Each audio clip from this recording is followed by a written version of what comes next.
Okay, hello guys, welcome to our YouTube channel. आणि आत्ता मी माझ्या ट्रेडिंग करिअरचा सगळ्यात मोठा प्रॉफिट केलेला आहे. सो तुम्ही पाहू शकता आत्ता माझा करंट प्रॉफिट जो चालू आहे तो आहे $25,000च्या आसपास. आणि हा जो ट्रेड आहे त्याचं एक्सप्लेनेशन मी मागच्या आठवड्यातसुद्धा दिलं होतं. त्यासाठी मी तुम्हाला स्क्रीन शेअर करतो आहे माझी यूट्यूब चॅनलची. आणि व्हिडिओ आहे हा, हे बघा हा. एका जॉबचे ॲन्युअल पॅकेज 11.70 लाख रुपीज तेव्हा प्रॉफिट चालू होता. त्यामध्ये तुम्ही वॉल स्ट्रीट मराठीवरतीच USD आणि दुसरा ट्रेड म्हणजे युरो USDचा. ठीक आहे. सो आता मला तुम्हाला हे सांगायचं आहे. आता मी पहिले गोल्डचा ट्रेड एक्सप्लेन करेन आणि युरो USD बद्दल मी एक खूप जास्त इंटरेस्टिंग फॅक्ट ना पुढच्या व्हिडिओत घेऊन येणार आहे. सो आता फक्त आपण फोकस गोल्डवरती करूया. ठीक आहे. सो आय होप तुम्हाला सगळ्यांना चार्ट दिसतोय.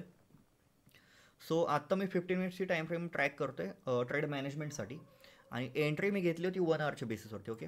सो 1 आवरच्या बेसिसवरती ही जी लेवल तुम्हाला दिसते, ही लेवल एक इम्पॉर्टंट रेजिस्टन्स लेवल होती, ज्यामध्ये मी प्लॅन केलं होतं की ही रेजिस्टन्स लेवल ब्रेक झाल्यानंतर मी एखादं कन्फर्मेशन घेईल आणि त्यानंतर मी प्लॅन करेल की मला गोल्डमध्ये कोणत्या साईडला जायचं आहे. बुलिश, जसं मी तुम्हाला आत्ता सांगितलं की एक्झॅक्टली तोच ट्रेड आहे हा. मी या ट्रेडमध्ये 12 मार्चपासून आहे. ठीक आहे, 12 मार्चपासून. आणि हा जो रेजिस्टन्स झोन होता तो ब्रेक झाल्यानंतर मी प्लॅन करत होतो. आणि इथे जेव्हा ही 1 आवरची टाईम फ्रेम ब्रेक झाली त्या पॉईंटला माझी एंट्री झाली होती, कीपिंग दिस ॲज माय एस एल. आणि तुम्ही पाहू शकता किती मोठा रिस्क रेवॉर्ड आपण या ट्रेडमध्ये अचीव केला आहे. इथे आपली एंट्री होती, हा आपला छोटासा एस एल होता आणि आपण ऑलमोस्ट आत्ता 1:13-14च्या आसपास प्रॉफिट केलेला आहे. Can you imagine? सो हे कशामुळे पॉसिबल होते? Because of trade management. So कधी पण ट्रेड मॅनेजमेंट तुमची स्ट्रॉंग पाहिजे. आणि ही व्हिडिओ डिटेलमध्ये पाहून घ्या जर तुम्हाला प्रॉपर ॲनालिसिस जाणून घ्यायचं असेल तर. ओके. सो आता मेन पॉईंट येतो 25,000 USD.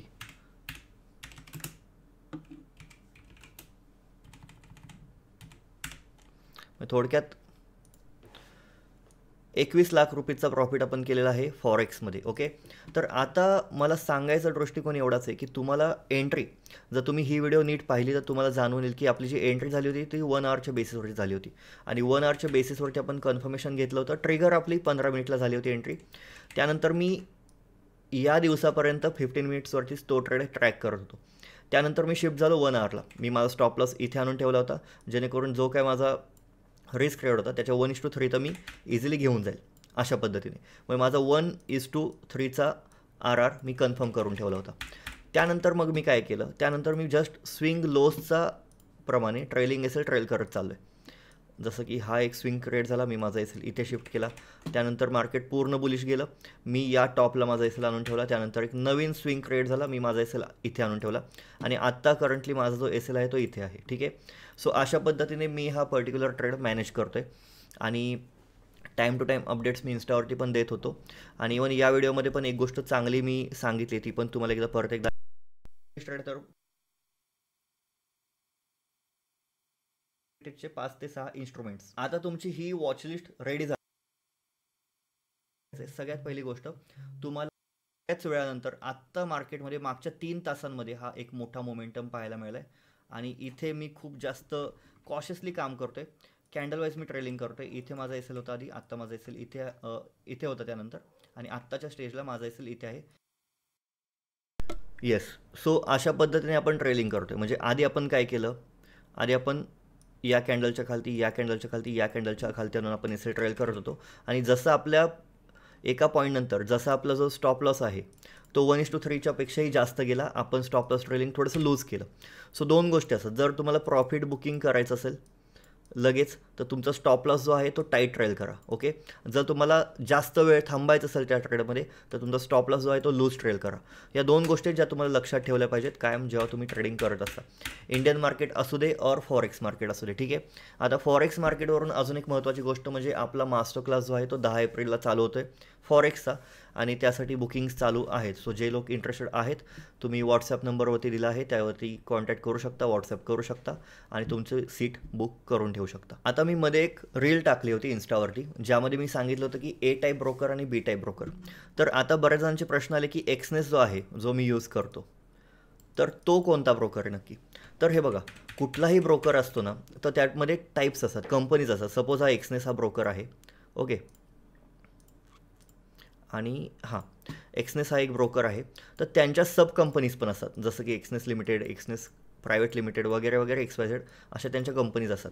सो यापैकी त्यांची एक कंपनी जी असते ती ए टाईप असते आणि बाकीच्या 1-2 कंपनी ज्या असतात त्या बी टाईप असतात. म्हणजे थोडक्यात डायव्हर्सिफिकेशन असतं त्यांचं पण. सो जेव्हा पण तुम्ही एखाद्याची लिंक यूज करून, एखाद्याची रेफरल लिंक यूज करून अकाउंट ओपन करता एक्सनेसवरती, तुमचं अकाउंट डायरेक्टली बी टाईप ब्रोकरमध्ये ओपन होतं. जेव्हा पण तुम्ही एखाद्याचे विदाऊट एनी लिंक, मग डायरेक्ट तुम्ही exness.com वरती गेला, तिथे तुम्ही डायरेक्ट अकाउंट ओपन केलं विदाऊट एनी रेफरल लिंक, तर तुमचं अकाउंट डायरेक्टली ओपन होणार आहे ए टाईप ब्रोकरमध्ये. सो ही गोष्ट लक्षात ठेवायची आहे. कधीही तुमचं जे काही आहे लाईक फंडिंग ते बी टाईपमध्ये नाही गेलं पाहिजे. त्यासाठी तुम्हाला काय काळजी घ्यायची आहे की तुमचं अकाउंट जे आहे ते तुम्ही कुणाच्याही लिंकच्या अंडर ओपन केलेलं नाही पाहिजे. आता बरेच जण विचारतात की लेवरेज किती पाहिजे, तर लेवरेज तुम्हाला ठेवायचं आहे काय 1:100 और 1:200. ठीक आहे. जर तुम्ही ऑलरेडी मार्केटमधून पैसे कमवलेले असतील तर तुम्ही लेवरेज थोडंसं वाढवू शकता, लाईक 1:50 500 वगैरे अशा पद्धतीचं लेवरेज तुम्ही ठेवू शकता. त्यानंतर पुढचा मुद्दा म्हणजे जे मी मागच्या रीलमध्ये सांगितलं की फॉरेक्स ब्रोकर्स वगैरे सगळ्या गोष्टींबद्दल बोललो. एक्सनेस एक चांगला ब्रोकर आहे, एक्सएम एक चांगला ब्रोकर आहे. तुमचं तुम्ही अकाउंट ओपन करा. जर तुमच्याकडे अजून कुठला ऑप्शन असेल अल्टरनेटिव्ह, तोही ब्रोकर चालेल. ब्रोकर मॅटर करत नाही, तुमचं नॉलेज मॅटर करतं. फक्त तिथे तुम्हाला एक गोष्ट लक्षात ठेवायची की तुमचे डिपॉझिट्स आणि विड्रॉल्स या 2 गोष्टी एकदम स्मूथ पाहिजेत. ओके. या 2 गोष्टींमध्ये कुठल्याही पद्धतीचा प्रॉब्लेम आपल्याला आला नाही पाहिजे. आता राहिला प्रश्न ट्रेड मॅनेजमेंटचा. जर तुम्हाला पण असे लॉंग ट्रेड्स होल्ड करायचे असेल, जसं की हा ट्रेड मी इथून होल्ड करतो आहे ऑलमोस्ट या पॉईंटपासून. ओके. तुम्हाला पण असे मोठे मोठे ट्रेड्स होल्ड करायचे असेल, तर हा पॅच जर तुम्ही बघितला तर हा आहे ऑलमोस्ट 7 दिवस मी या ट्रेडमध्ये आहे. आणि 7 दिवसामध्ये बरेचशा अशा कॅन्डल्स आल्या, जसं की तुम्ही पाहू शकता की जिथे माझी सायकोलॉजी डगमगू शकत होती. सो मी काय केलं, सिम्पली मी 5 मिनिटच्या टाईम फ्रेमला थांबलोच नाही, मी 15 मिनिटच्या टाईम फ्रेमला थांबलोच नाही. मी सिम्पली 1 आवरच्या टाईम फ्रेमवरती शिफ्ट झालो, जेणेकरून जास्त कॅन्डल्स, जास्त नॉईज क्रिएट होणार नाही माझ्या चार्टवरती. आणि अशा जेव्हा कॅन्डल्स येत होत्या मार्केटमध्ये, अशा जेव्हा एक पुलबॅक येत होता, तिथे मला पण वाटत होतं की यार प्रॉफिट बुक करू की काय. तर नाही, जर तुमची रिस्क मॅनेजमेंट नीट असेल, जर तुम्ही ट्रेड तो पद्धतीने व्यवस्थित मॅनेज केला, तर मला नाही वाटत तुम्हाला काही प्रॉब्लेम येईल. बिकॉज हे बघा ना, जर मार्केट इथे पोहोचलं आहे, तुमची एंट्री इथे झाली होती, तर तुम्ही तुमचा स्टॉप लॉस जर इथे ठेवला, तर हा एवढा प्रॉफिट जो आहे तुमचा, हा तुमचा फिक्स आहे ना. हा एक बफर ठेवला आहे आपण. सो अशा पद्धतीने तुम्हाला काम करायचं आहे. जास्तीत जास्त मोठा मोमेंटम कॅच करण्यासाठी तुम्हाला एक गोष्ट लक्षात ठेवायची आहे, ती म्हणजे की तुम्हाला कधीही तुमचे अपर साईड जी आहे ना, प्रॉफिटची साईड, ती ओपन ठेवायची आहे कायम. आणि डाऊन साईडने तुम्हाला स्टॉप लॉस ट्रेल करत जायचं आहे. जेणेकरून काय होईल की तुमचा प्रॉफिट होण्याचे चान्सेस हाय असतील, अनलिमिटेड असतील, आणि तुमचा लॉस होण्याचे चान्सेस लिमिटेड असतील. सो या 2 गोष्टी तुम्हाला लक्षात ठेवायच्या आहेतच. आता जो दुसरा माझा युरोमधील ट्रेड चालू होता, त्यामध्ये मी अराऊंड $1,000-1,500 प्रॉफिट बुक केला आणि त्यानंतर माझा तो ट्रेड एंड करून टाकला आणि मी फक्त एकाच ट्रेडमध्ये थांबलो. बिकॉज कसं होतं, जर माझे 2 ट्रेड्स चालू आहेत, तर माझं माइंड पण, माझं लक्ष पण दोन्ही ट्रेड्समध्ये हाफ अप असेल, जे की मला नको आहे. मला एकच ट्रेड, जो माझा क्वालिटी ट्रेड आहे, त्यावरती पूर्ण फोकस करायचा होता. सो मी एक कट करून टाकला आणि ज्यामध्ये माझी विनिंग पर्सेंटेज जास्त होतं, त्यामध्येच मी जास्त वेळ थांबलो. आता अजून एक गोष्ट लक्षात ठेवायची, ती म्हणजे बरेच जण काय करतात, लॉसेसमध्ये एखादा ट्रेड होल्ड करून ठेवतात, ज्याची काहीच गरज नाही आहे. सो तुमचे विनिंग ट्रेड्स जे आहेत ना, ते तुम्हाला होल्ड करायचे आहेत आणि लुझिंग ट्रेड्स जे आहेत ते तुम्हाला पटकन कट करायचे आहेत. हा एक मास्टर पॉईंट आहे, और हा एक एकदम होली ग्रेल म्हणू शकतो आपण, की ही जर गोष्ट तुम्ही फॉलो केली, की होल्ड युअर विनिंग ट्रेड्स आणि कट युअर लुझिंग ट्रेड्स, या 2 गोष्टी जर तुम्ही फॉलो केल्या, तुमची पण ट्रेड मॅनेजमेंट नक्की सुधारेल. आणि आय होप तुम्हाला ही व्हिडिओ आवडली असेल. एक छोटीशी व्हिडिओ तुमच्यासाठी मी घेऊन आलो. थोडीशी गडबड आहे, सो जास्त लेंदी करणार नाही. एकदा तुम्ही ही व्हिडिओ पाहून घ्या सगळ्यांनी.